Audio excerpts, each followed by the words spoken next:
কর্মসূচি আজকে আমাদের নিপীড়ন বিরোধী যারা ছাত্র কোটা আন্দোলনকে কেন্দ্র করে যারা আন্দোলন করছিল তাদের মধ্যে কোনো নিরপরাধ ছাত্র যেন কোনো ধরনের হয়রানির শিকার না হয়, এটা হলো প্রথম দাবি আমাদের।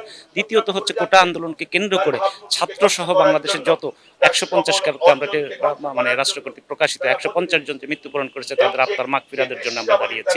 আপনারা জানেন যে এই আন্দোলনটা কোটা সংস্কারকে কেন্দ্র করে, যেটা মুক্তিযুদ্ধের চেতনা মূল্যবোধে বিশ্বাসী প্রগতিশীল শিক্ষক সমাজ এর পক্ষে ছিল।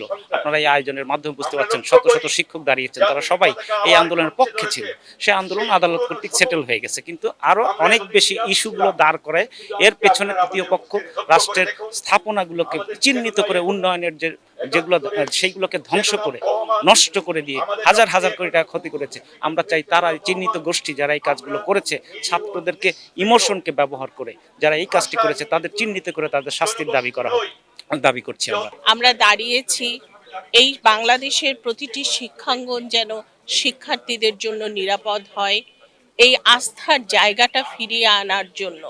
একজন শিক্ষক হিসেবে আমার যেমন দায়িত্ব আছে শিক্ষাঙ্গনকে নিরাপদ করার জন্য, আমি স্পষ্টভাবে বলতে চাই আমি আমার শিক্ষার্থীদেরকে যে কোনো মূল্যে নিরাপদ শিক্ষা জীবনে ফিরিয়ে আনতে চাই।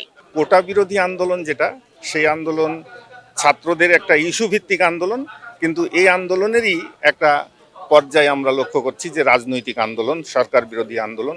এবং সরকার বিরোধী আন্দোলন তো করতেই পারে মানুষ, কিন্তু সরকার বিরোধী আন্দোলন করতে গিয়ে মুক্তিযুদ্ধের ইতিহাস পুনর্লিখন করার প্রত্যয় ব্যক্ত করা কিংবা জাতীয় সঙ্গীত পরিবর্তন করা, জাতীয় পতাকা পরিবর্তন করা, এগুলো তো হেভি মানে পলিটিক্যাল ওভারটোন, এটা বলার অপেক্ষা রাখে না। এবং এগুলো কারা বলে সেই জিনিসটা বোঝা যাচ্ছে।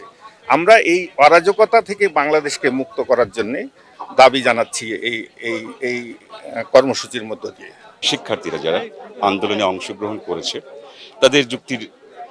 তাদের দাবির বৈধতা ছিল, যুক্তি ছিল তার পেছনে, তারা নিয়মতান্ত্রিকভাবে আন্দোলনটা করেছে, আমরা সেটাকে সমর্থন করি।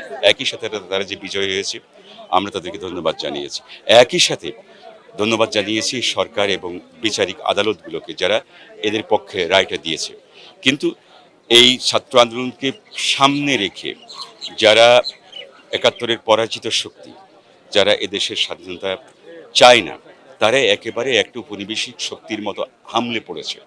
আমার কি ধ্বংস করতে চাচ্ছে? আমাদের বিভিন্ন স্থাপনা ধ্বংস করতে চাচ্ছে, মুক্তিযুদ্ধের চেতনা ধ্বংস করতে চাচ্ছে, বঙ্গবন্ধুর ইমেজ ধ্বংস করতে চাচ্ছে, প্রধানমন্ত্রীর ইমেজ ধ্বংস করতে চাচ্ছে। আমরা এটা হতে দেব না।